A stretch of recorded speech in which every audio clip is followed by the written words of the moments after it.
the Meridian. Now this one wears the Jeep badging proudly, and that means it has to be and is really capable of the road. I'm sure with the kind of visuals you saw on your screens, you will agree with me. Now it's based above the Compass, somewhat as a rival to the Toyota Fortuner. I am driving the 9-speed diesel automatic, and yes, so far very happy with the performance of the Meridian at this natural forest trail on the outskirts of Chandigarh.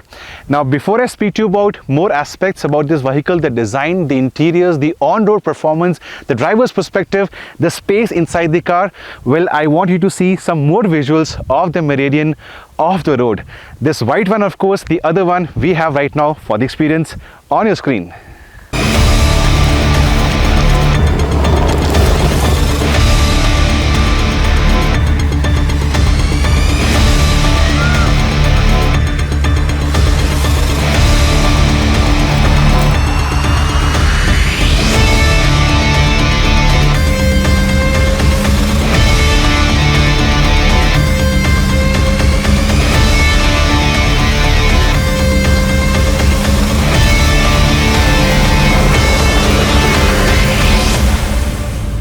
So yes, the off-road performance definitely impressed me a lot. Frankly, I was not expecting much from the Meridian off the road on such a track, but it performed brilliantly well. Now this one competes in the segment where we have had options like the Endeavour, we have options like the Fortuner, and they are known to be really good off the road. This one is as capable as well.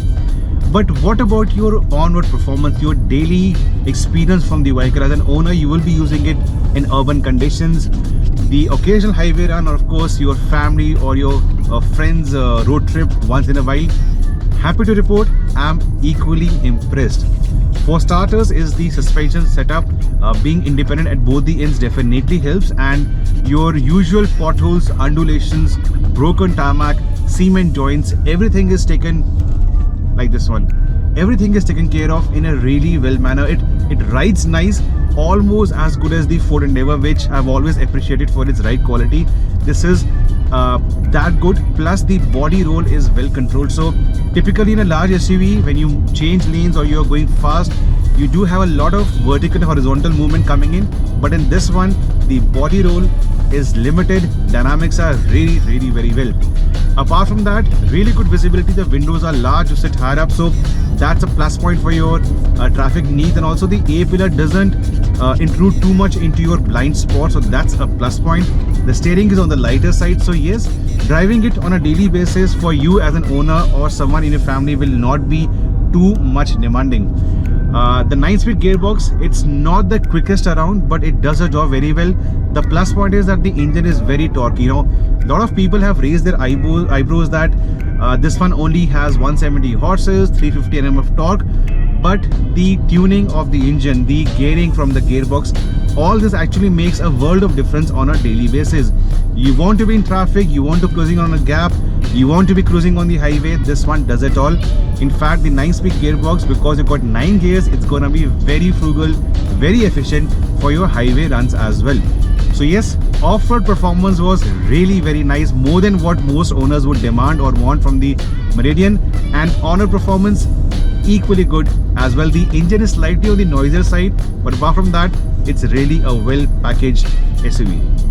So with the on-road and off-road performance done, it is time for me to introduce you to the interiors of the Meridian.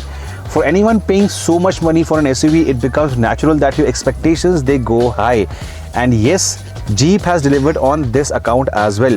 The first look of the interiors, definitely rich, premium, well laid out, largely based on the Jeep Compass, but of course with a different theme of colors that Jeep is using.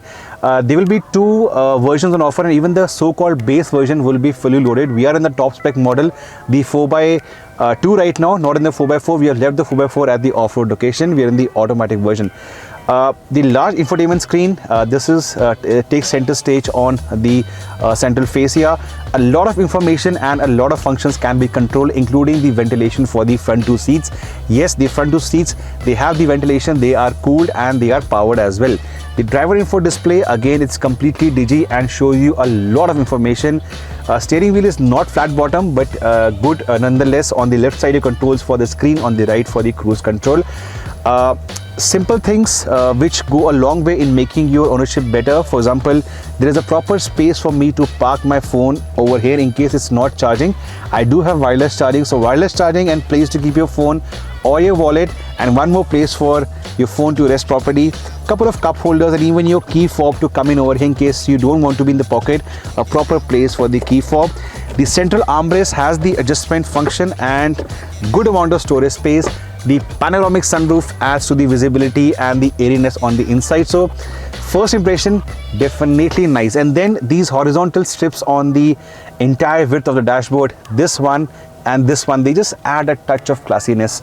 So someone looking for that special premium feel coming up from a D segment SUV or a D segment sedan will definitely be happy in the Meridian. Now I'll do one thing, I'll leave the front seat for my height from the driver's perspective. I'll go at the back and show you the space that you have in the second row. Very important for those looking at a family vehicle. Right then, the second row of the Meridian. Now with this seat being positioned for a tall driver, 6 feet tall, and an equally tall person at the back, this is the kind of knee room you get, approximately 2 to 2.5 inches. So this is not the best in the segment. Rivals in the same price band will give you some extra amount of knee room, so keep this in mind. But at the same time, if you're a shorter driver than me, or if the driver in your family is shorter than me, then definitely more space will come in. On the plus point, your seat is slightly higher up, so the kind of visibility from here is definitely nice. You don't feel claustrophobic or hammered in. The doors also open sufficiently wide, so that's a plus point. The floor is almost flat, so for a fifth passenger, that is not an issue. You have your AC vents and a couple of charging outlets, the USB as well as a 12-volt DC outlet over here. The armrest comes in over here, and of course the sunroof, so the visibility factor. So it's not a bad place, it's just that the knee room or the space over here could have been definitely better at this expected price point. Now, as you can see, it's not the best place for a person like me over here. It's best for young adults or kids. You do have your cup holders, you do have this lovely roof mounted AC vents, but definitely not a place where you can put anyone who's over 5'9" or 5'10". I stand 6 feet tall, and this is the only way I can get in over here. So last row, if you're looking for adults, no. If you're looking for kids, definitely yes. At the same time, I want to show you something. You tumble down this, and this is the kind of small playground you have to yourself. Now the boot of the Meridian, this is of course powered, and the last row and the last two seats, they can be reclined. Now they are in the max position, but if your kids are not too tall, you can go to this kind of level and have a decent amount of boot space. But again, look at this. If I tumble these seats,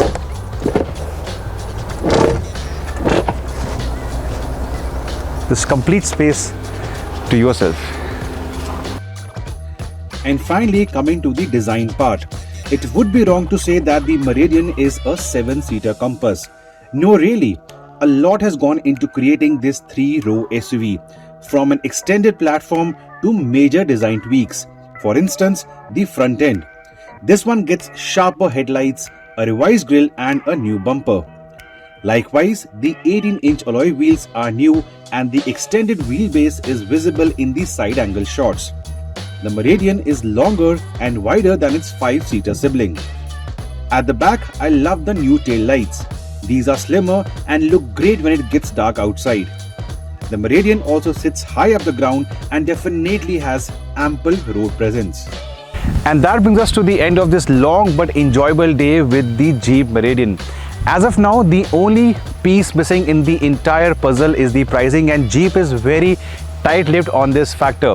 In my opinion, in my books, if the starting price can be approximately 28 to 30 lakh rupees ex-showroom daily, then definitely this one is a well-packaged product. It looks nice, the interiors are premium, it is good on-road, it is terrific off-road, and for someone looking at an upgrade from the premium mid-size SUVs or their D-segment sedans, or someone looking as a more livable alternative to the Toyota Fortuner, well, why not?